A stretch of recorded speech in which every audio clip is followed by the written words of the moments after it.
नमस्कार साथियों, मेरा नाम है आर के सिंह। संस्कृति आईएएस यूट्यूब प्लेटफॉर्म के magazine summary and analysis series में आप सभी का स्वागत है। जैसा कि आप सभी जानते हैं कि हम अपने इस सीरीज में जो भी महत्वपूर्ण मैगजीन है उनमें प्रकाशित महत्वपूर्ण आर्टिकल्स के जो भी संक्षेपण है, उनका जो भी एनालिसिस है वो करते हैं। तो इसी सीरीज के क्रम में आज हम जिस मैगजीन में प्रकाशित महत्वपूर्ण आर्टिकल्स की चर्चा करने वाले हैं वो मैगजीन है कुरुक्षेत्र। तो जून 2025 जो मैगजीन है संस्कृति आईएएस की, उसमें इसके आर्टिकल प्रकाशित हुए हैं। उन्हीं आर्टिकल्स में से जो सबसे खास आपके लिए हो सकते हैं उन पर हम चर्चा करेंगे। खास बात यह भी है कि इस मैगजीन में इस बार जो महत्वपूर्ण आर्टिकल प्रकाशित हुए हैं वो एमएसएमईज के संदर्भ में हुए हैं। मिडिल कह सकते हैं कि स्मॉल जो मिडिल और माइक्रो जो कह सकते हैं इंटरप्राइजेज हैं, उसी के संदर्भ में ये आर्टिकल हैं। और इनसे जुड़े जो भी अहम पहलू हैं उन पर हम बात करेंगे कि जो भी लघु मध्यम जो सूक्ष्म जो उद्यम है, आखिर वो क्यों महत्वपूर्ण है, किसी भी देश की जीडीपी में उनका क्या योगदान होता है। और उस दृष्टिकोण से देखें तो सबसे महत्वपूर्ण होते हैं देश में रोजगार के संदर्भ में भी जो एसएमई है ये काफ़ी महत्वपूर्ण है। तो इन्हीं के संदर्भ में जो महत्वपूर्ण आंकड़े और उनसे जुड़े हुए जो आर्टिकल प्रकाशित हुए हैं पत्रिका में, उन पर हम चर्चा करेंगे, उनकी समरी को देखेंगे। चलिए स्टार्ट करते हैं। लेकिन चर्चा में आगे बढ़ने से पहले आप सभी के लिए एक महत्वपूर्ण सूचना है। संस्कृति आईएएस के द्वारा जून एंड ऑफर स्टार्ट किया गया है, जिसके तहत देखें तो 75% का अप टू डिस्काउंट दिया जा रहा है सभी ऑनलाइन लाइव टेस्ट सीरीज और डीएलपी कोर्सेज पर। ऑफर की जो वैलिडिटी है वो 22 से लेकर 27 जून 2025 है। अधिक जानकारी के लिए दिए गए जो नंबर है उन पर आप संपर्क कर सकते हैं। एक और सूचना है, आईएएस फाउंडेशन जो कोर्स है पीटी और मेंस, तो इस पर भी आप देखेंगे स्पेशल डिस्काउंट आपको प्रदान किया जा रहा है। 60% का डिस्काउंट है। और इस कोर्स के तहत जितने भी संचालित कोर्स हैं उन पर भी आपको ये डिस्काउंट प्राप्त हो सकता है। खास बात यह है कि ये सभी कोर्स ईएमआई की सुविधा पर भी उपलब्ध है, किस्तों में भी आप इन्हें प्राप्त कर सकते हैं। एक और सूचना है, पीसीएस जो फाउंडेशन कोर्स हैं, पीटी मेंस के लिए जो भी लाइव ऑनलाइन कोर्स हैं, इसके तहत जो भी संचालित कोर्स हैं UP PCS, BPSC, MPPSC, RS, इन पर भी अप टू 70 to 75% की जो डिस्काउंट है वो दिया जा रहा है। इसके लिए भी जो ऑफर वैलिडिटी है वो 22 से 27 जून ही है। और 71वीं बीपीएससी पीटी टारगेट बैच संस्कृति के द्वारा संचालित किया जा रहा है। इसकी कक्षाएं 30 जून से स्टार्ट होने वाली हैं। इसके महत्वपूर्ण जो की फीचर्स है वो आपको यहाँ पर देखने को मिल सकते हैं। इस कोर्स की खास बात है कि इसमें प्रीलिम्स टेस्ट सीरीज पूरी तरह से आपको निःशुल्क प्राप्त हो सकती है। इसके अलावा एक और सूचना है, यूपीएससी मेंस एडवांस जो मेंटरशिप प्रोग्राम 2026 है, जो कि 140 दिवसीय कार्यक्रम है, इसकी कक्षाएं 3 जुलाई 2025 से स्टार्ट होंगी। कोर्स के महत्वपूर्ण जो की फीचर्स हैं वो मुख्य परीक्षा की रणनीति पर ये पूरी तरह से आधारित कार्यक्रम है। उत्तर लेखन पर विशेष ध्यान दिया जाएगा और इसके हेतु एडवांस जो अप्रोच है उस पर आधारित आपको सेशन कराए जाएंगे। फुल सिलेबस जो पूरा पाठ्यक्रम है वो उसका कवर इसमें आपको प्राप्त होगा। और अभ्यास के लिए 13 जो टेस्ट हैं वो भी इसमें शामिल किए गए हैं। अनुभवी जो संस्कृति आईएएस की फैकल्टी है वो इसमें आपको गाइडेंस प्रदान करेगी। और इसके लिए जो भी निर्धारित ऑफलाइन ऑनलाइन मोड के जो ऑफर फी हैं वो यहाँ पर दिए गए हैं, इनको भी आप देख सकते हैं। इससे पूरे कोर्स का जो मीडियम होगा वो हिंदी होगा, लेकिन दोनों मीडियम के बच्चे इसका लाभ उठा सकते हैं। और भी अधिक कोई जानकारी चाहते हैं या कोई आपकी क्वेरी है, शंका समाधान के लिए आप दिए गए जो नंबर है 9555124124 पर कॉल करके आप अपने शंका समाधान को प्राप्त कर सकते हैं। दूसरा तरीका है संस्कृति आईएएस की जो वेबसाइट है sanskrithies.com, यहाँ विजिट करके भी संबंधित जानकारी प्राप्त कर सकते हैं। अब आते हैं कुछ महत्वपूर्ण आर्टिकल्स पर जो प्रकाशित हुए थे इस मैगजीन में। भारतीय एमएसएमई को पुनर्जीवित करना, ये महत्वपूर्ण हो जाता है। जैसा कि हमने बताया कि इस बार का जो केंद्रीय बजट आया था उसमें 2025-26 का जो बजट है उसमें जो एमएसएमई है यानी सूक्ष्म लघु और मध्यम जो उद्यम है, इनको आर्थिक परिवर्तन के केंद्र के रूप में रखा गया। और भारत के जो भी विकास कह सकते हैं पथ है, जो एक कह सकते हैं ग्रोथ करने का जो एक रोड मैप है, उसके महत्वपूर्ण बदलाव का सिंबल माना गया। क्योंकि ये है भी, क्योंकि देश के जीडीपी में इनका महत्वपूर्ण योगदान है। सबसे महत्वपूर्ण बात है कि विभिन्न जो तबके के लोग हैं उन तक पहुंचने का, उन्हें कहीं ना कहीं उनकी आर्थिक जो स्थिति है वो मजबूत करने का ये महत्वपूर्ण साधन है। लोगों को रोजगार देने में ये महत्वपूर्ण भूमिका निभाता है। तो इसके जो महत्व हैं वो बहुत सारे हैं। और इसी को ध्यान में रखते हुए इस तरह के इस बार के बजट 2025-26 में इसके लिए बहुत सारे जो प्रावधान हैं वो भी किए गए हैं।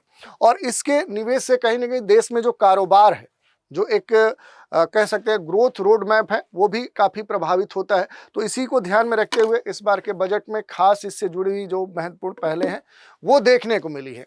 तो इस कारण से महत्वपूर्ण है। अब इससे जुड़ी हुई जो भी महत्वपूर्ण बातें हैं उन पर हम चर्चा करेंगे। जैसे भारतीय जो कह सकते हैं कि लघु मध्यम सूक्ष्म जो उद्यम है और जो रोजगार है, इनके बीच में जो एक संबंध है वो किस तरह का है, उसके संदर्भ में क्या आर्टिकल में कहा गया है। तो देखिए, कृषि के संदर्भ में, निर्यात के संदर्भ में जो भी निजी निवेश है, इन्वेस्टमेंट है, उसके साथ साथ 4 जो अलग महत्वपूर्ण स्तंभ है उनमें से एक के रूप में पहचाने जाने वाला जो ये एक पिलर है जिसे हम लघु मध्यम सूक्ष्म उद्यम कहते हैं। तो ये भारत का औद्योगिक और जो पूरा एक एम्प्लॉयमेंट जो सिनेरियो है उसके लिए सबसे महत्वपूर्ण ये पिलर माना जाता है।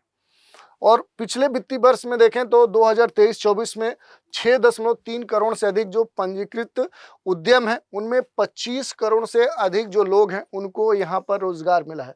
तो जो आंकड़े हैं ये काफ़ी महत्वपूर्ण हो जाते हैं। बड़ी संख्या में लोगों को जो रोजगार है वो इस क्षेत्र से प्राप्त हो रहा है। भारत के कुल जो निर्यात हैं उनमें अगर हम देखेंगे तो एमएसएमई का जो योगदान है वो 45.73% है। इसी से अंदाजा आप लगा सकते हैं कि आखिर ये कितना महत्वपूर्ण हो जाता है हमारे टोटल एक्सपोर्ट में। दूसरी बात करें तो एमएसएमई है, ये किसी के बाद देखें तो दूसरा सबसे बड़ा रोजगार उत्पन्न करने वाला ये सेक्टर है। खासतौर पे विकेंद्रीकरण और औद्योगिकरण की जो भूमिका है इसमें वो सबसे महत्वपूर्ण हो जाती है। लेकिन अब कहीं ना कहीं इसमें मॉडिफिकेशन देखने को मिला है। बजट के जो प्रमुख सुधार हैं, अगर बजट के सुधारों में देखें तो इसके वर्गीकरण की जो सीमा है अब इसमें संशोधन करने की जो जरूरत है उसको ध्यान में रखा जा रहा है। सूक्ष्म उद्यम अब देखें तो 2.5 करोड़ तक निवेश इसमें किया जा सकता है और जो टर्नओवर सीमा है वो बढ़ा दिया गया है, 10 करोड़ तक कर दिया गया है। तो जरूरत के हिसाब से इसमें जो एक प्रसार है, इसका जो एक विस्तार है वो दिया जा रहा है। जबकि ये कहा गया है सूक्ष्म उद्यम में 2.5 करोड़ और जो कह सकते हैं कि टर्नओवर है वो सीमा बढ़ा दिया गया। तो इसी तर्ज पे अगर छोटे उद्यम की हम बात करें तो यहाँ पर 100 करोड़ तक के जो टर्नओवर है उसके साथ 25 करोड़ तक का निवेश जो है, इन्वेस्टमेंट है, वो किया जा सकता है। जबकि वहीं मिडिल इंटरप्राइजेस की अगर हम बात करें तो वहाँ पर 125 करोड़ तक के जो निवेश है और 500 करोड़ तक का जो टर्नओवर है वो आप कर सकते हैं। तो एक बड़ा विस्तार अब देखने को मिल रहा है। तो ये कहा जा रहा है कि अब अपने देश में जो भी कह सकते हैं कि लघु मध्यम सूक्ष्म जो उद्यम है उनके विस्तार से क्या होगा कि इनका जो योगदान है अपने देश के विभिन्न क्षेत्रों में वो बढ़ेगा। बल्कि दूसरी तरफ देखेंगे तो विभिन्न जो लोगों को रोजगार की एक बड़ी समस्या है, तो रोजगार प्राप्ति में भी ये जो सेक्टर है इसका विस्तार होगा। तो अब अधिक से अधिक लोगों को रोजगार प्राप्त हो सकता है इस सेक्टर में। तो ये एक महत्वपूर्ण बात है। इसके अलावा ये भी कहा जा रहा है इसमें कि निवेश में 2.5 गुना वृद्धि और टर्नओवर सीमा में 2 गुना जो वृद्धि है ये उद्यमों को वित्तीय और संस्थागत जो लाभ है वो खोए बिना स्केल करने में मदद करेगा। और इसके लिए पूरी ये तैयारी की जा रही है बजट 2025-26 में, जिससे जो पूरा इंडस्ट्री इकोसिस्टम है उसमें जो एक गैप है, अलग अलग अगर इंडस्ट्री के स्तर पे आप देखेंगे तो एक बड़ा अंतराल देखने को मिलता है, एक खाई देखने को मिलता है। तो वो जो खाई है वो अब कम किया जाएगा और इससे फायदा कहीं ना कहीं ओवरऑल भारत के जीडीपी पर भी देखने को मिलेगा। तो अब जो ये क्षेत्र है लघु मध्यम सूक्ष्म उद्यम वाला जो क्षेत्र है इसका जो योगदान है वो भारत के जीडीपी में भी बढ़ने वाला है। और दूसरी तरफ इससे अपने देश में जो निवेश है, जो निर्यात है, लोगों को जो रोजगार है उसकी जो मात्रा है वो भी अधिक देखने को मिल सकती है।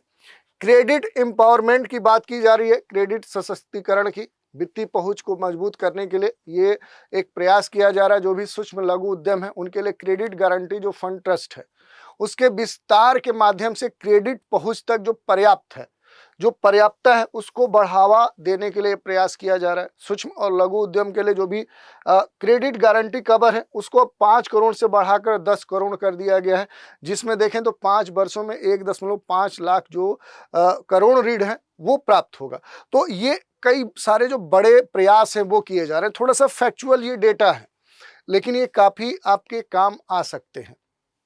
दूसरी बात देखिए, लगातार क्या है कि जो इनोवेशन सेक्टर है उस पर जोर दिया जा रहा है। जो भी इनोवेशन है, इसके अलावा अगर हम आपसे बात करें तो जो स्टार्टअप्स हैं इनके ऊपर आप देखेंगे तो काफ़ी जोर देखने को मिल रहा है। और ऐसे जो क्षेत्र हैं, यहाँ पर ऐसे बहुत सारे जो क्षेत्र हैं उनको आइडेंटिफाई किया गया है और ये कहा गया है कि 27 लगभग संख्या बताई गई है कि 27 ऐसे प्रायोरिटी वाले, प्राथमिकता वाले जो क्षेत्र हैं उनको ऋण के लिए कम से कम जो शुल्क है, वो जो गारंटी है उस कैप को बढ़ाकर 20 करोड़ कर दिया गया। तो इस तरह के भी प्रयास अब देखने को मिल रहे हैं। निर्यातोन्मुख करने के लिए खास तौर पे जो लघु मध्यम सूक्ष्म जो इंटरप्राइजेज हैं, जो उद्यम है, अब जो मजबूत स्ट्रांग गारंटी की व्यवस्था है उसके तहत कहा जा रहा है कि 20 करोड़ और 20 करोड़ से अधिक रुपए तक का जो टर्म लोन है वो प्राप्त कर सकते हैं। तो इस तरह के जो प्रयास हैं वो लगातार किए जा रहे हैं और ये इसीलिए किए जा रहे हैं कि एक जो इंटरनेशनल मार्केट है, जो एक वैश्विक बाजार है, वहाँ पर जो इस तरह की इकाइयाँ हैं वो क्या कर सके, कंपटीशन कर सके। तो ग्लोबल जो कंपटीशन है उसको ध्यान में रखते हुए इस तरह के जो विस्तार है, इस तरह के जो प्रयास हैं वो अपने देश में देखने को मिल रहे हैं। इन सब के अलावा आप देखेंगे तो जो भी इंटरप्राइजेज हैं, जो उद्यम हैं, जो रजिस्टर्ड हैं, तो सूक्ष्म इकाइयों के लिए अनुकूलित जो कहा जा रहा है कि क्रेडिट कार्ड, उसकी शुरुआत की है और उस शुरुआत के तहत कहा जा रहा है कि ये जो क्रेडिट कार्ड है इसके तहत जो भी डिजिटलीकरण है उसको ध्यान में रखते हुए एक जो संपार्श्विक जो मुक्त कार्यशील पूंजी है उस तक पहुंच का एक सुविधा प्रदान किया जा रहा है और इसके तहत 5 लाख रुपए का, 5 लाख का कह सकते हैं कि जो क्रेडिट समर्थन है वो प्रदान किया जा रहा है। तो ये काफ़ी एक महत्वपूर्ण पहल माना जा रहा है। इसके अलावा अगर आप देखेंगे तो कुछ महत्वपूर्ण बातें हैं कि स्टार्टअप और समावेशी जो उद्यमिता है उसको अब बढ़ावा सरकार दे रही है। खासतौर पे इस बार के बजट में बहुत सारे जो प्रावधान हैं वो किए गए हैं, जैसे ज़मीनी स्तर पे जो भी इनोवेशन है, जो इंक्लूसिव डेवलपमेंट है, उसको अब खास तौर पे तरजीह दी जा रही है। विशेष क्षेत्रों में देखा जाए तो टियर 2 और टियर 3 शहरों में स्टार्टअप को बढ़ावा देने के लिए 10,000 करोड़ रुपए का जो फंड है उसका प्रपोजल रखा गया है।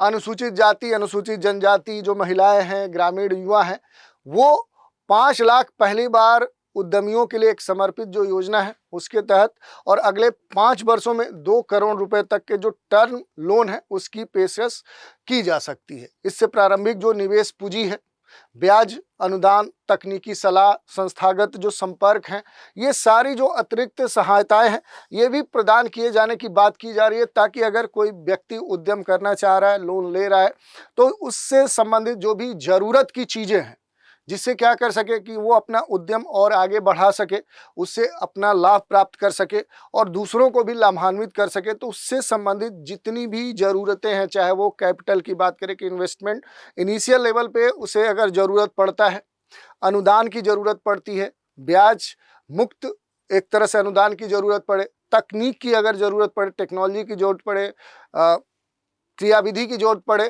किसी सजेशन की जरूरत पड़े या संस्थागत जो भी संपर्क है, वो जरूरत को पूरी तरह से अब पहुंचाया जा रहा है, सुनिश्चित करने का भी प्रयास किया जा रहा है। और ये सारी जो कवायद है स्टैंड अप इंडिया पहल के अंतर्गत की जा रही है। ये ध्यान देने वाली बात है, स्टैंड अप जो इंडिया पहल है इसी पर आधारित है और इसका उद्देश्य है सामाजिक भौगोलिक सीमाओं के पार उद्यमशीलता का लोकतांत्रिकरण। खास तौर पे ये बात कहा गया कि जो एक ग्लोबल कंपटीशन है जो भारत की सीमाओं तक ही सीमित नहीं है, बल्कि विदेशों से क्या करना है कि हमें एक कंपटीशन करना है, उसको ध्यान में रखते हुए संचालित की जा रही है।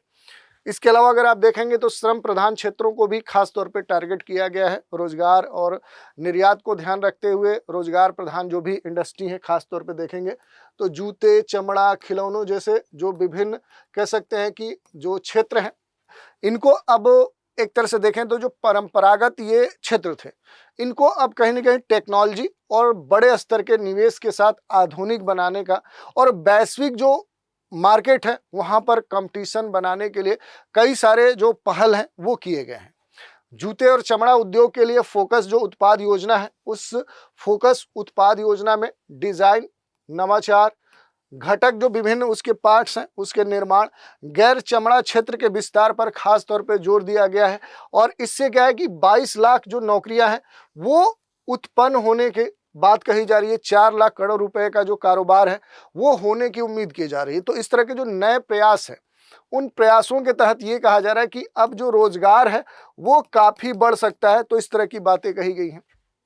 इसी तरह देखें, जो खिलौना क्षेत्र है वो काफी पॉपुलर है और इस क्षेत्र का जो क्लस्टर विकास है, आधुनिकी जो करण है, इसके संदर्भ में जो भी स्किल्स डेवलपमेंट है उसके लिए खास तौर पे ध्यान दिया जा रहा है। समर्पित जो भी समर्थन हो सकता है वो प्रदान करने की बात कही गई है और भारत एक वैश्विक जो खिलौना केंद्र है उस रूप में स्थापित हो सकता है। जैसे आप देखेंगे तो अभी तक एक छत्र राज्य पड़ोसी देश चीन का है। बिहार में एक राष्ट्रीय खाद्य जो प्रौद्योगिकी उद्यमिता और जो प्रबंधन संस्थान है वो भी स्थापित किया जाएगा, ऐसा यहाँ पर कह सकते हैं कि अनाउंसमेंट किया गया है बजट में।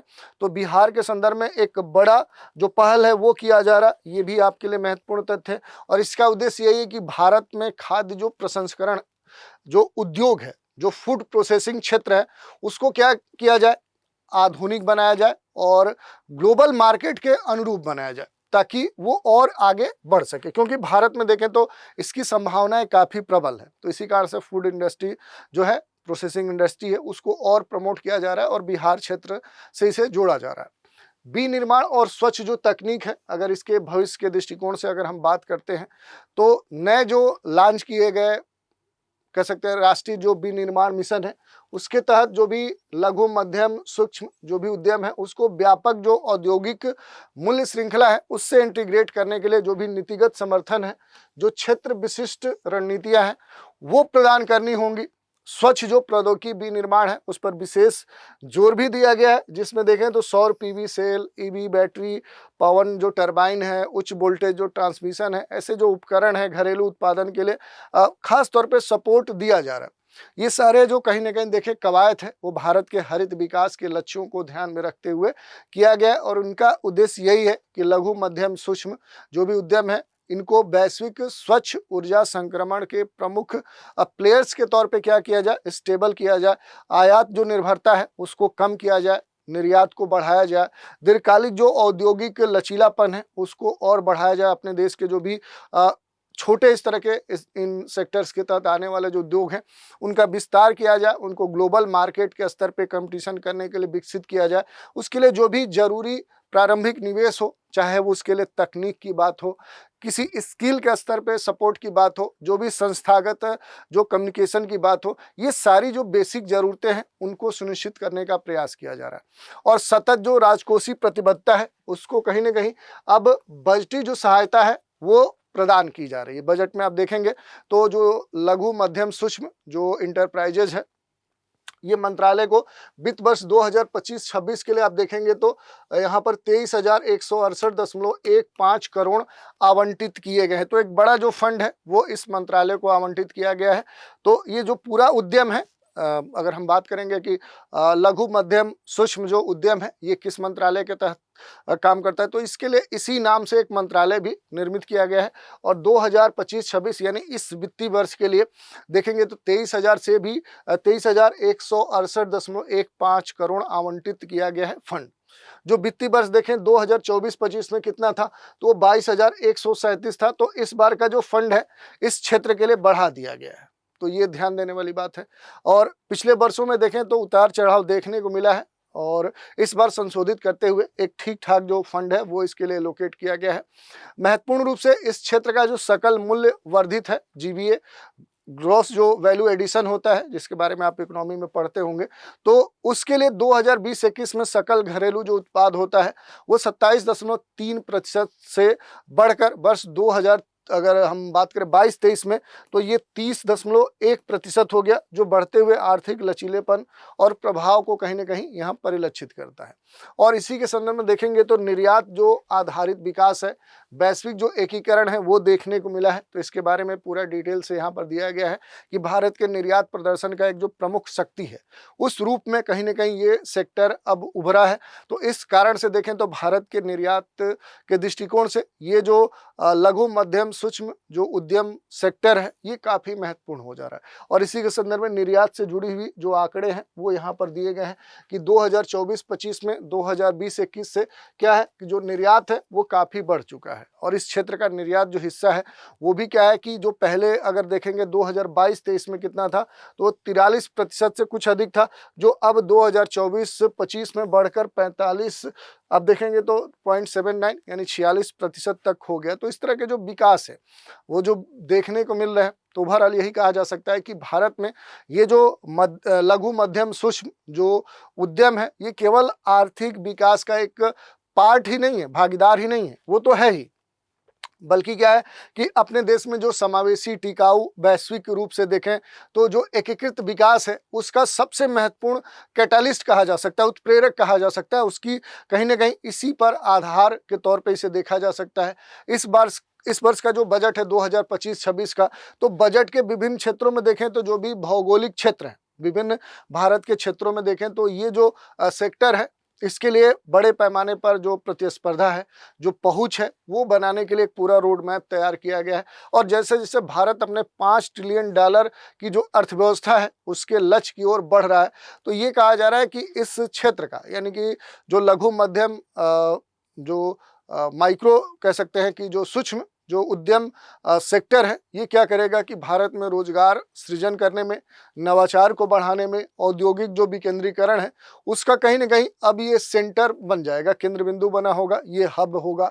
और इसके बहुत सारे जो लाभ हैं वो भारत के संदर्भ में मिलेंगे, जैसे निर्यात के संदर्भ में, सतत विकास के संदर्भ में, निवेश के संदर्भ में, भारत में रोजगार के संदर्भ में, लोगों की आर्थिक जो आय है, उनका जीवन स्तर है, इन सबको बढ़ाने में इस सेक्टर का, यानी कि जो लघु मध्यम सूक्ष्म जो उद्यम है, इस क्षेत्र का काफी महत्व होगा। तो ये हमने आर्टिकल देख लिया। इसके अलावा एक महत्वपूर्ण आर्टिकल है विज्ञान और प्रौद्योगिकी के द्वारा सशक्त जो MSME है, यानी कि अब ये कहा जा रहा है कि जो लघु मध्यम सूक्ष्म जो उद्यम क्षेत्र है, इसमें अब जो विज्ञान है, साइंस है, जो टेक्नोलॉजी है, इसका कहीं ना कहीं जो निवेश है, जो इनपुट है, वो काफी मायने रखता है। क्योंकि जो सूक्ष्म लघु मध्यम उद्यम है, ये भारत का जो भी इकोनॉमिक डेवलपमेंट है, जो आर्थिक विकास है, और भारत में जो एम्प्लॉयमेंट है, जो रोजगार है, निर्यात में जो इस क्षेत्र का योगदान है, खास तौर पे देखेंगे कि विकास के संदर्भ में जो ग्रामीण क्षेत्र है, उस क्षेत्र के लोगों का जो रोजगार है वो यहाँ से प्राप्त हो रहा है, उन्हें आर्थिक आय प्राप्त हो रही है, उनका लिविंग स्टैंडर्ड बढ़ रहा है। तो ग्रामीण विकास और समावेशी विकास के लिए सबसे महत्वपूर्ण है। और आय के समान वितरण को कहीं ना कहीं अब ये महत्वपूर्ण भूमिका निभा रहा है ये क्षेत्र। अपने देश में चूंकि आय में काफ़ी असमानता है, तो इस क्षेत्र के कारण देखें तो ग्रामीण शहरी जो क्षेत्र है, उनके बीच में जो आय असमानता है, गरीब अमीरी का जो एक भेद है, वो कहीं ना कहीं कम करने में ये सेक्टर काफ़ी मदद कर सकता है। इसके अलावा जो विशेष रूप से ग्रामीण और अर्ध शहरी जो क्षेत्र है, रूरल सेक्टर या कह सकते हैं कि सब अर्बन जो रीजन है, वहाँ पर जो आजीविका है, जीवन जीने के लिए जो एक रोजगार चाहिए, तो उस आजीविका का जो अवसर है वो ये सेक्टर प्रदान कर रहा है। और सार्वजनिक रूप से जो वित्त पोषित अनुसंधान और विकास है, उसको व्यवहारिक रूप से जो भी उत्पाद और प्रक्रिया है उसमें परिवर्तित करने के लिए जो सेक्टर है, ये सबसे महत्वपूर्ण हो जाता है। तो वैज्ञानिक और जो तकनीक है, उस प्रगति को अगर इसके साथ इंटीग्रेट कर दिया गया, तो इसका जो अभी तक बहुत सारे महत्व थे, वो महत्व क्या हो जाएगा कि और बढ़ जाएगा। क्योंकि पहले हमने बताया कि ये जो लघु मध्यम सूक्ष्म जो उद्यम क्षेत्र है, इसका भारत के संदर्भ में काफ़ी महत्वपूर्ण योगदान है। जैसा कि 3-4 सेक्टर आपने देखा कि भारत के निर्यात में इनका महत्वपूर्ण योगदान है, भारत में निवेश के संदर्भ में महत्वपूर्ण योगदान है, भारत के समावेशी विकास के संदर्भ में महत्वपूर्ण योगदान है, रोजगार के क्षेत्र पे देखें तो महत्वपूर्ण योगदान है, बल्कि भारत के विभिन्न भौगोलिक क्षेत्रों के संदर्भ में जो आय असमानता है उस असमानता को समाप्त करने में भी महत्वपूर्ण योगदान है। तो अभी तक अगर इन विभिन्न क्षेत्रों, इन उद्यम के विभिन्न क्षेत्रों की बात करें तो इसमें अगर तकनीकी और विज्ञान का समावेश कर दिया जाए, अगर इसे इंटीग्रेट कर दिया गया तो ये जो क्षेत्र है ये काफ़ी आगे बढ़ सकता है। उसी की आज हम चर्चा कर रहे हैं। इस आर्टिकल में कहा गया है कि जो भी लघु मध्यम सूक्ष्म जो उद्यम है उसके लिए विज्ञान और प्रौद्योगिकी का जो हस्तक्षेप है वो काफ़ी मायने रखता है। क्यों मायने रखता है, ये सीधे आपसे प्रश्न पूछ लिया जाएगा कि इस सेक्टर में आखिर विज्ञान तकनीकी का इस सेक्टर के लिए क्या महत्व है, इसका समावेशन किया जा रहा है तो इस क्षेत्र पर क्या प्रभाव देखने को मिल सकता है। तो ये सारे प्रश्न इसी आर्टिकल से आपको देने होंगे उत्तर। सरकारी जो भी स्कीम्स है, जो योजनाएं हैं, जो प्रोग्राम्स हैं, इनके संदर्भ में देखें तो जो अनुसंधान है, जो नवाचार है, प्रौद्योगिकी में जो संसाधन है वो ये प्रदान करता है, जिससे उसकी वैश्विक जो कंपटीशन करने की एक जो स्थिति है, जो क्षमता है वो बढ़ जाती है। और इस कारण से देखें तो कहीं ना कहीं एक इसकी जो मान्यता है वो भी प्राप्त होती है। और इस क्षेत्र में ऊर्जा कुशल अगर इलेक्ट्रॉनिक्स का समावेशन किया जा रहा है, इलेक्ट्रिक जो बाइक है उसका समावेशन किया जा रहा है, ड्रोन तकनीक का इस्तेमाल किया जा रहा है, स्वास्थ्य सेवा उपकरण जो क्लीन टेक है उसका इस्तेमाल किया जा रहा है, तकनीकी जो स्वदेशी नवाचार केंद्र है उस रूप में देखें तो इसका अगर इसमें इनपुट किया जा रहा है, एआई का इस्तेमाल किया जा रहा है, मशीन लर्निंग का अगर इस्तेमाल किया जा रहा है, तो ये सेक्टर आने वाले समय में भारत को कहीं ना कहीं काफ़ी ऊंचाइयां प्रदान कर सकता है। और भारत के जो विभिन्न कह सकते हैं कि जो इंडस्ट्री है उसका एक केंद्र बिंदु भी बन सकता है। इसमें अगर देखें तो जो प्रमुख पहले की गई हैं, प्रमुख जो विज्ञान और प्रौद्योगिकी के संदर्भ में पहले देखने को मिली है, CRDT ये महत्वपूर्ण है, सामान्य अनुसंधान और प्रौद्योगिकी जो विकास केंद्र है इसकी जो भूमिका है कि वैज्ञानिक और औद्योगिक जो अनुसंधान विभाग है DSIR है, इसके द्वारा वर्ष 2014-15 में शुरू किया गया जो सामान्य अनुसंधान प्रौद्योगिकी जो विकास केंद्र है, जो कि उद्योग, शिक्षा, सरकार से जोड़कर कहीं ना कहीं जो लघु मध्यम सूक्ष्म जो इंटरप्राइजेज हैं, इनके जो क्लस्टर हैं उनमें नवाचार को बढ़ावा देने का प्रयास किया गया था। और इस तरह के जो रिसर्च है, रिसर्च डेवलपमेंट से जुड़ी हुई जो भी फैसिलिटीज़ हैं, जो भी टेस्ट के लिए जो लैब्स हैं, जो भी डिजाइन सेंटर्स हैं और जो पायलट प्लांट हैं, वहाँ पर कहीं ना कहीं जो प्रोटोटाइप विकास है उसको ध्यान में रखते हुए ये पहल स्टार्ट की गई थी। और वर्तमान में ऐसे देखेंगे सामान्य जो अनुसंधान और प्रौद्योगिकी जो विकास केंद्र हैं वो 18 है। ये इलेक्ट्रॉनिक्स, नवीकरण ऊर्जा, किफ़ायती जो स्वास्थ्य सेवा है, पर्यावरण, उद्योगी, उन्नत सामग्री सहित विभिन्न क्षेत्रों में आप देखेंगे तो ये वर्क कर रहे हैं। जो अपने देश में देखें तो इस सेक्टर के लिए जो भी इनोवेशन है, जो भी कमर्शलाइजेशन है, जो व्यवसायीकरण है, इसके लिए जो एक इकोसिस्टम होना चाहिए उससे विकसित करने पर खास तौर पे फोकस किए गए हैं। इसके अलावा आप देखेंगे तो एक दो और जो प्रयास के स्तर पे MSME के लिए जो CSIR मेगा इनोवेशन जो कम्प्लेक्स है ये लाया गया था। CSIR के द्वारा जनवरी 2025 में मुंबई में जो लघु मध्यम जो सूक्ष्म इंटरप्राइजेज हैं उनके लिए स्थापित इसे किया गया था। CSIR मेगा इनोवेशन जो कम्प्लेक्स है ये विश्व स्तरीय क्या है, एक इंक्यूबेशन लैब है, एक तरह से पायलट प्रोजेक्ट ट्रेनिंग सेंटर कहा जा सकता है। तकनीकी जो भी सहायता है, वैज्ञानिक बुनियादी जो ढांचा है, नेटवर्किंग जो सहायता है वो यहाँ पर प्रदान किया जाता है। ये उन्नत वैज्ञानिक विशेषज्ञता और व्यवसाय विकास सेवाएं प्रदान करते हुए अगर देखेंगे तो जो MSME सेक्टर है, इस सेक्टर के लिए स्टार्टअप और CSIR जो प्रयोगशाला है, डीप टेक जो फर्म है, सार्वजनिक जो अनुसंधान संस्थान है, उनके बीच में जो एक कोऑर्डिनेशन है, एक जो सहयोग है वो प्रदान करने में महत्वपूर्ण भूमिका निभाता है। ऐसे ही आप देखेंगे तो एक दो चीज़ें और है, निधि प्रौद्योगिकी जो व्यवसाय इंक्यूबेटर है, जिसे विज्ञान और प्रौद्योगिकी विभाग के द्वारा देखें तो ये जो निधि, ये जो कार्यक्रम है उसके तहत इसे लॉन्च किया गया है। तो ये इसका मंत्रालय हो गया, नोडल एजेंसी हो गया। ये शैक्षणिक और शोध संस्थानों में देखें तो इनक्यूबेटरों के माध्यम से क्या करता है कि जो हाई रिस्क वाले जो भी उच्च क्षमता वाले जो तकनीकी स्टार्टअप हैं उनको ये सपोर्ट प्रदान करता है। तो इस तरह के प्रयास किए गए हैं। ऐसे ही प्रयासों में आप देखेंगे तो निधि समावेशी जो प्रौद्योगिकी व्यवसाय जो इनक्यूबेटर है ये इसमें शामिल किया गया है। और प्रौद्योगिकी के माध्यम से देखें तो जो भी ग्रामीण उद्यम है वो त्वरण केंद्र बनाए गए हैं, ये भी चर्चा में है, क्योंकि जैसे दुर्गम पर्वतीय पहाड़ी जैसे लेह क्षेत्र है तो वहाँ पर यह स्थापित किया गया है। वहाँ पर क्रिएट, लद्दाख जैसे जो चुनौतीपूर्ण इलाके हैं वहाँ पर पश्मीना जो ऊन है ये आवश्यक जो वहाँ पर तेल है, जैव जो प्रसंस्करण है और जैसे स्थानीय जो उत्पाद हैं उनके लिए प्रशिक्षण और जो भी विकास है वो प्रदान करने के लिए इसे यहाँ पर लाया गया है। और उद्देश्य यही है कि दूर दराज जो क्षेत्र हैं, दुर्गम क्षेत्र हैं, विशेष भौगोलिक क्षेत्र हैं, उन क्षेत्रों में जो भी प्रोडक्टिविटी है, जो प्रोडक्शन है, उसकी जो क्वालिटी है, जो वहाँ की इकोनॉमिक जो कैपेबिलिटी है और जो आजीविका है, उससे क्या किया जाए, बेहतर करने का प्रयास किया जाए। इसके लिए इस तरह के प्रयास किए गए हैं। यही नहीं, प्रौद्योगिकी विकास केंद्रों का विस्तार लगातार अपने देश में किया जा रहा है ताकि स्थिति को और बेहतर किया जा सके। जो भी जॉब वर्क है उसकी जो स्थिति है वो बढ़ाया जाए। इस सेक्टर का जो योगदान है वो अपने देश के जीडीपी में और बढ़ाया जाए। और इसके लिए आप देखेंगे तो टेक्नोलॉजी का लगातार इसमें समावेशन किया जा रहा है। नए प्रौद्योगिकी जो सेंटर्स हैं, विस्तार के जो केंद्र हैं, उनके लिए विभिन्न जो योजनाएं हैं वो स्थापित की जा रही हैं। और इसमें अगर आप देखेंगे तो जो एआई है, आर्टिफिशियल इंटेलिजेंस है, एआर है, बीआर है, आईओटी है, ऐसे जो रोबोटिक्स है, ऐसी विभिन्न जो लेटेस्ट टेक्नोलॉजी है उसका इस्तेमाल किया जा रहा है और इसे लगातार बढ़ाया जा रहा है। तो इस तरह के जो प्रयास हैं वो देखने को मिले हैं।